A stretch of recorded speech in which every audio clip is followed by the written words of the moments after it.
cotton tube with polyester fiber and also scissors. So we're going to start off with making a slip knot. Take your short tail and hold it in your right hand and then put it underneath the longer one, just like so. And then take your 2 fingers and we're going to take out this yarn and make a slip knot. Here's our slip knot, and now we're going to make 6 chains. In order to do so, we're going to use our 2 fingers, and then we're going to take our longer yarn and pull it out just like so. You can see a letter V right here, and it is our first chain. So now we have to make 5 more chains, and just repeat this after me.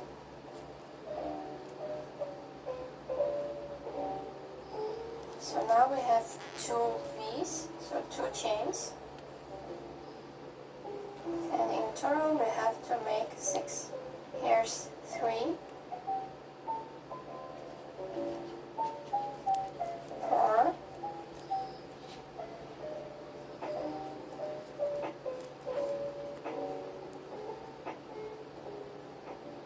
'So now we've made 6 chains. 1, 2, 3, 4, 5, 6. And this loop right here, we're going to turn it to the left, just like so. And now we're going to insert our fingers into this loop right here. So it is 1, 2, 3, 4, 5, 5th chain, and take out our yarn and make a loop, just like so.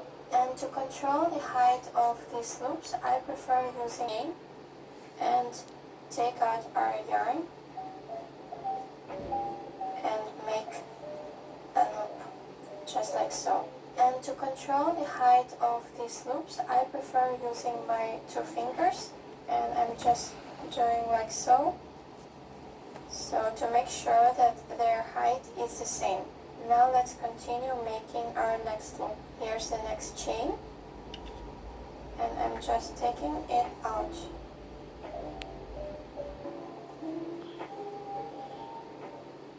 So here we have our 6 loops, 1, 2, 3, 4, 5, 6, and then turn it like so.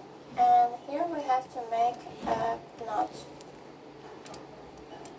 just like so. We can see our last loop we've made right here, and we're going to use the same hole and insert our fingers and make a loop, and just control so that their height would be the same. Now let's find the next loop, and here's this place that we need to insert our 2 fingers and take out our yarn. And then, here's the next one. Don't forget to control their size. And now the next one, right here.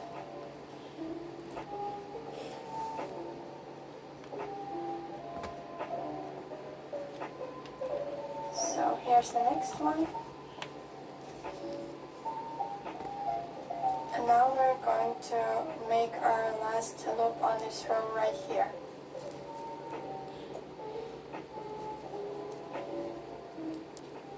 So here's what we have at this point. 6 pairs of loops. 1, 2, 3, 4, 5, 6. And now we are ready to move on to our second row. Here's the last stitch that we've made. You can see it right here. And now we're going to make the next row by inserting our 2 fingers in this loop and take it out, just like so. And don't forget to control the size of the loop. And now we're moving on to our next loop right here. So we're taking our giant yarn and making our loop. So I prefer to hide the seam, as you can see, by just turning the yarn. And and then controlling the height of my loop. So here you can see we have one V and the next one is a loop. So we're making our second row just like so. Just continue making our second row. Here we have 3 loops. Now we're making our fourth.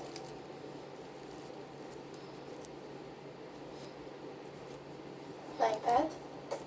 And there's our 5th and 6th.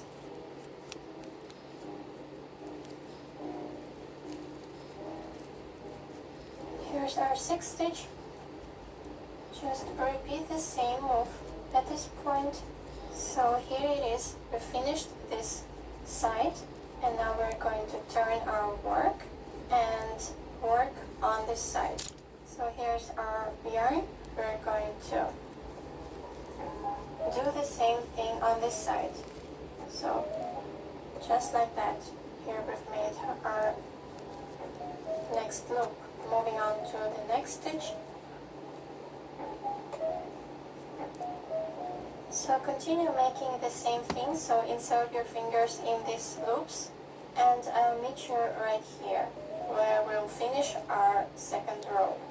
So I've made it to the end of the row. As I told you before, I've just made these stitches and here's the last stitch that I'm going to make.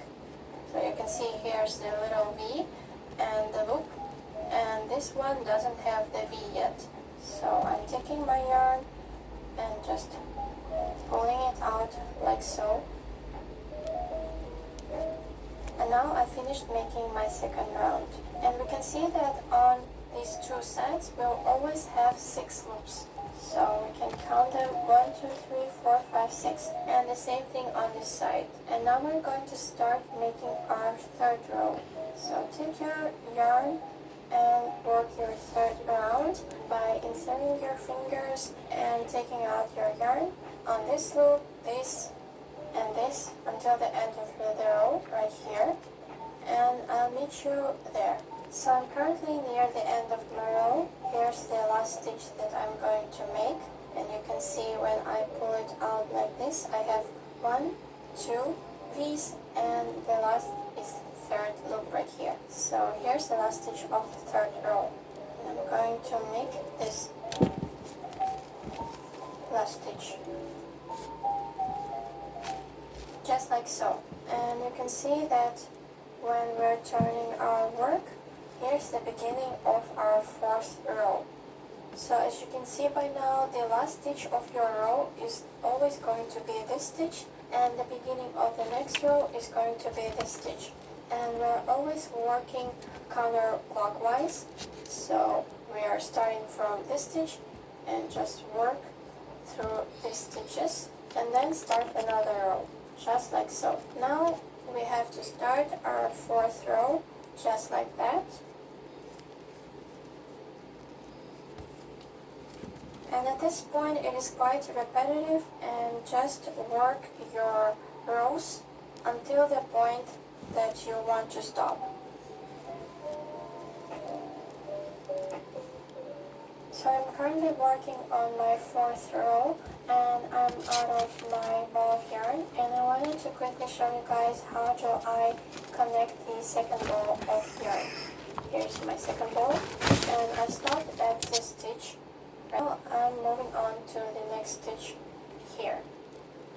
And I'm going to take my new ball of yarn and take out and make my first stitch. And now I'm going to make the second one. So here are my 2 stitches. And now the short tail right here, I'm going to tie a knot with this short tail. And now we're going to take out this outer, skin, outer layer of the yarn and cut off this part. And the same thing on this short tail. Just take out and cut it off on the second tail. And And we're going to tie another knot to secure the first knot. And that's how you secure it. These tails, you can hide them on this side of your work, because this is a wrong side. So just do it like so.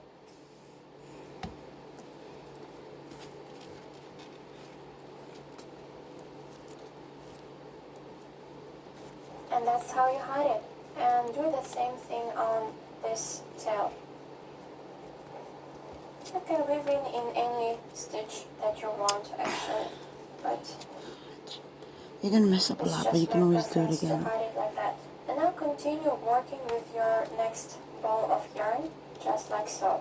So here's my last stitch, and now I'm moving on to the next one.